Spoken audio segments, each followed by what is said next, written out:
You've argued in the past the media should not go around pointing out how abnormal these circumstances are. Why is that?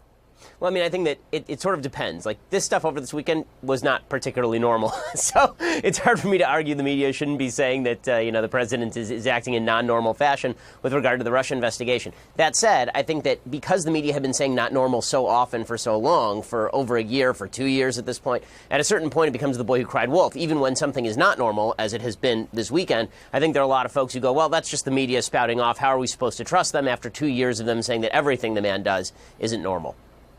Isn't that partly because there's been a decade-long movement on the right to discredit the media well before President Trump came along? Yeah, I would be surprised if it's just a decade. I mean, I think that on the decades long. On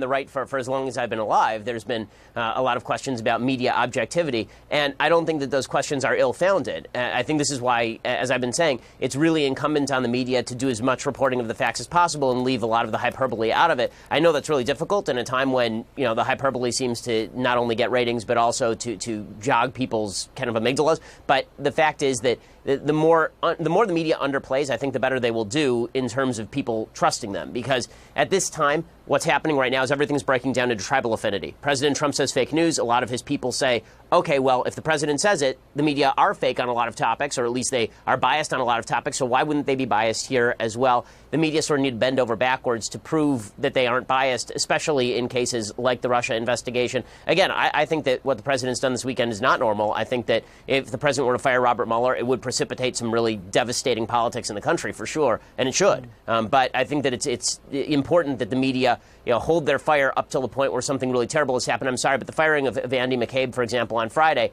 that was recommended by the OPR. That's not something that is wildly out of bounds. What is out of bounds, obviously, is the president talking about firing Mueller, or if he would actually fire Mueller.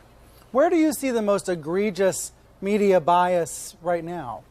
Well, over the last 3 weeks, obviously, the coverage of the gun debate has been absolutely egregious. I mean, I don't want to single out your network, but CNN's been pretty bad on this from a conservative perspective. The idea that when there's a mass shooting, that the media feel the necessity to put on TV not only survivors, but specific survivors, that there's a certain subset of survivors who make it on TV a lot, and there are certain other survivors who don't, and that they decide to single out certain events and not other events in order to make a particular case, or they allow certain people to go on TV and suggest that folks like Dana Lash or people at the NRA are evil, don't care, they're terrorists, and there's no pushback from the anchors. This sort of thing makes a lot of people on the right feel that the media are really using this as an opportunity to push gun control rather than objectively covering the legislative efforts that are going on in Washington, D.C.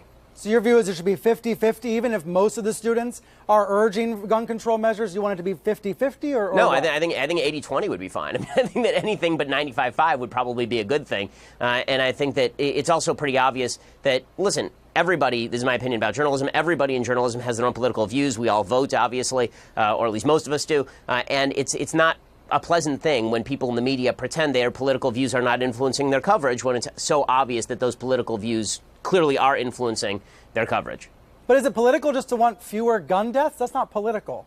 Well, obviously, it's not political to want fewer gun deaths. Nobody wants more gun deaths. I think that what is political is allowing certain people to go on TV and without any sort of follow-up question say things like their political enemies don't care about human lives. Like, I remember CNN got very upset when Dana Lash said at CPAC that people in the media didn't care enough. CNN doesn't get upset. Certain anchors or reporters may challenge something. It's not a network-wide thing. Well, okay, but reporters need to challenge. I mean, but again, the reporters are the representatives of the network. I mean, when I tune in and there's a reporter on CNN and the CNN insignia is in the bottom corner of the crawl, there's nothing I can do as an observer but say, okay, well, CNN may have a bias here, especially if that bias all runs in one direction. It's not like some of the members of CNN are pushing a particular agenda and some are pushing another agenda. There's always, if there is a bias, it is universally to one side, and that's what people on the right are seeing. So you think the agenda that's being pushed is gun control by interviewing students who are scared to go back to school? Is that how you perceive it? No, I mean, I think that the agenda being pushed is gun control if there, again, is no pushback on questions that would be asked to any other guest. I think that tragedy is obviously a terrible thing, but it doesn't necessarily confer expertise, and that's one of the big problems here. You're very popular, Ben. Do you want to grab that? Yeah, exactly. Goodness gracious. It happens to all of us. I wanted to ask you, though, your website, The Daily Wire, a lot of other conservative media sites that have criticism of the press. I sometimes worry you all are trying to tear things down as opposed to make them better. It's one thing to critique and want journalism to be better, but sometimes I feel like you're just trying to get rid of journalism altogether. I mean, questioning the motive, I don't think, is a useful thing. If you can point out to me where the critique is wrong, I think that's one thing. If the suggestion is that the critique is invalid because the motive is invalid, that's another. So, again, I think that if you don't like the motive, then ignore the motive and take the critique insofar as it's effective, right? We all have motives, but the fact is, listen, I don't want CNN to disappear. I don't want the New York Times to disappear. I don't want the Washington Post to disappear. I want them to do what they say they are supposed to be doing.